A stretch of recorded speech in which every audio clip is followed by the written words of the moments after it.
How to turn on or turn off digital well-being in customized apps on Samsung Galaxy S26 Ultra. Let's start the video. First of all, go to App Library. Here click on Settings app.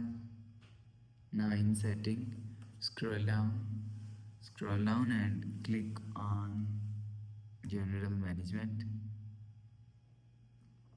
After click on General Management, scroll down and click on Customization Service.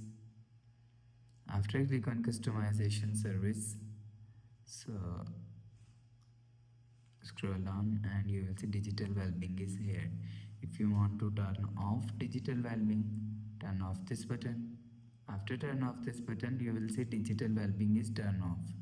If you want to turn on Digital Wellbeing, turn on this button. After turn on this button, you will see Digital Wellbeing is turned on. You will turn on or turn off digital wellbeing from here.